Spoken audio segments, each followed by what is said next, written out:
Genesis 8. But God remembered Noah, and all the beasts and all the livestock that were with him in the ark. And God made a wind blow over the earth, and the waters subsided.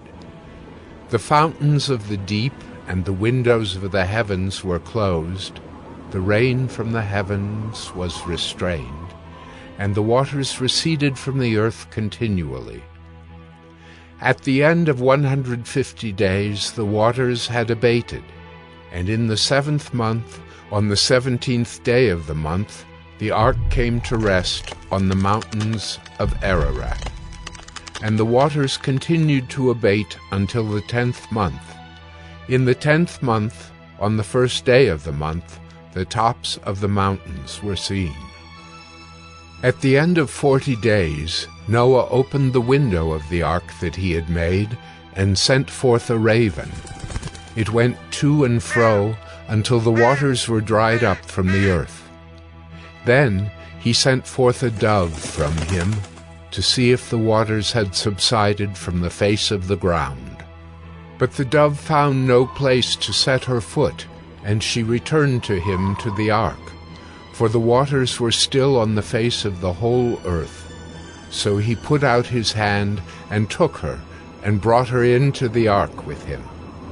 He waited another 7 days, and again he sent forth the dove out of the ark.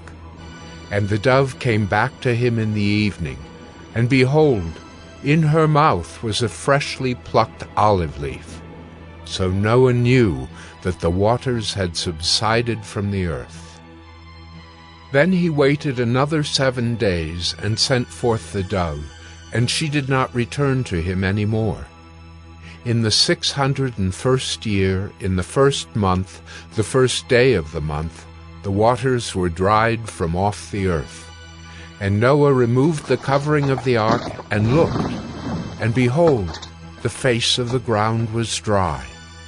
In the 2nd month, on the 27th day of the month, the earth had dried out. Then God said to Noah, "Go out from the ark, you and your wife and your sons' wives with you.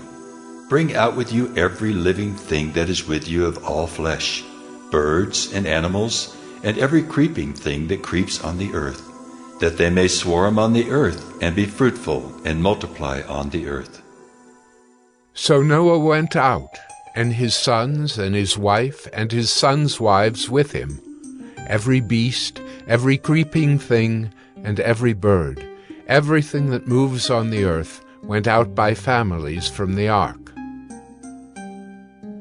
Then Noah built an altar to the Lord, and took some of every clean animal and some of every clean bird, and offered burnt offerings on the altar. And when the Lord smelled the pleasing aroma, the Lord said in his heart, "I will never again curse the ground because of man, for the intention of man's heart is evil from his youth. Neither will I ever again strike down every living creature as I have done. While the earth remains, seedtime and harvest, cold and heat, summer and winter, day and night shall not cease."